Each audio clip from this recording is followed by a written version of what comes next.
In een oude schuur in Almelo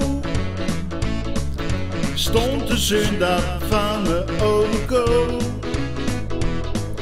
Hij reed er al lang niet meer op, mijn oude kring was wel tip-top.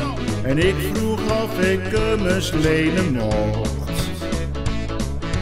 Toen een postbezorger hem zag staan, blinkend in het zonlicht op de baan,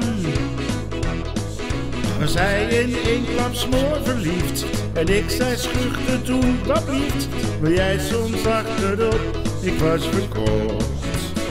Weer een stukje lijn, weer een stukje lijn, weer een stukje lijn, weer een stukje lijn. Het kereltje werd toen wat bij de hand, met regelmaat doet hij nu door de laan. Ik zit daar achterop en hou hem vast. Het tikt zo nu en dan wat op zijn kwast.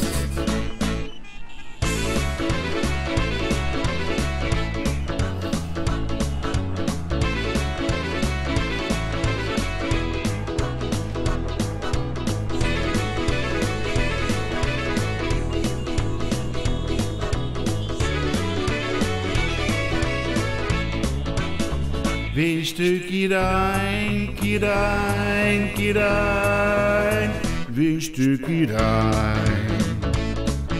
We zien elkaar nu vaker dan daarvoor.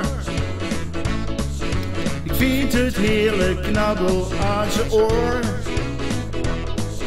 Een geile chaps en leren jack, mijn knuppel zit haast in zijn nek.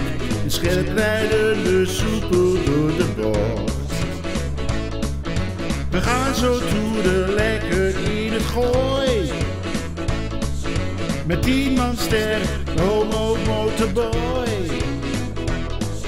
En op de camping bij de boer lig ik naast hem, hij is zo stoer, dat deze u dat beleven mocht. Weer een stukje Rijn, weer een stukje Rijn, weer een stukje Rijn, weer een stukje Rijn. Het kereltje werd toen wat bij de hand, met regelmaat doet hij nu door het laan. Ik zit daar achterop en hou hem vast. Het tikt zo nu en dan wat op zijn kwast. Weer stukje Rijn, stukje Rijn, stukje Rijn. Weer stukje Rijn, stukje Rijn, stukje Rijn. Weer stukje Rijn, stukje Rijn, stukje Rijn. Weer stukje Rijn, stukje Rijn, stukje Rijn. Weer stukje Rijn, stukje Rijn, stukje Rijn. Zeg, wil jij een stukje Rijn?